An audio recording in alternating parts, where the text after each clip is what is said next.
Naudlot ang pag-I-do ng isang bride-to-be dahil natuklasang kasal na umano siya at ang hinihinalang gumamit sa kanyang pagkakakilanlan ang kanyang kapatid na LGBT. Idinulog yan sa inyong Kapuso Action Man.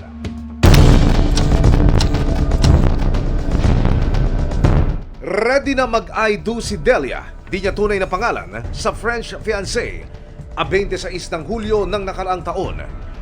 Pero 5 buwan bago ang kasal, nagulat sila nang kumuha ng Certificate of No Marriage o CENUMAR na isa sa requirements sa pagpapakasal.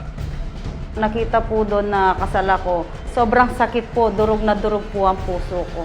Kasi po, ikakasal na po dapat kami. Hindi pa po natuloy.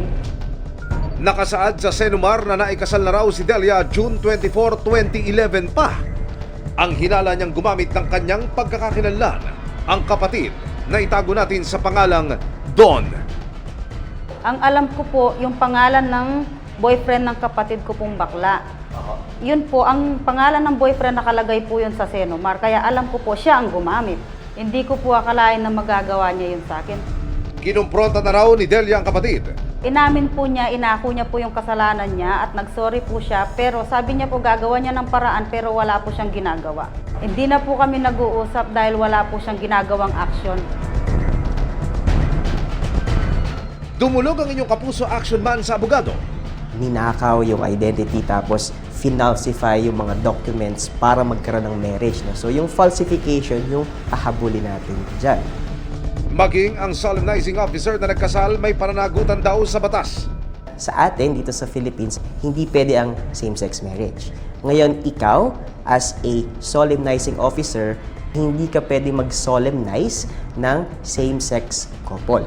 You can be liable for illegal marriage ceremony. Nakausap namin sa telepono ang ministro na nagkasal base sa nakasaad sa marriage certificate. Kinumpirma niya na siya ang nag-officiate sa kasal pero in good faith anya itong ginawa. Sa dami raw na ikinasal niya mula noon, hindi na niya maalala ang lahat ng detalye. Ang malinaw, pinroseso niya ang kasal dahil nakapagpasa raw ng marriage license at birth certificate ang couple. Tinex at tinawagan namin si Don para makuha ang kanyang panig pero wala siyang tugon sa amin. Ang Philippine Statistics Authority, pinaiimbestigahan na ang nangyari.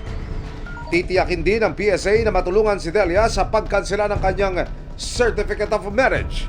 Pwede tayong pumunta ng Regional Trial Court. No? So dyan tayo magfa-file ng case for the correction of your civil records. Wala raw balak magsampa ng kaso si Delia pero umaasa siyang maitatama ang kanyang civil status.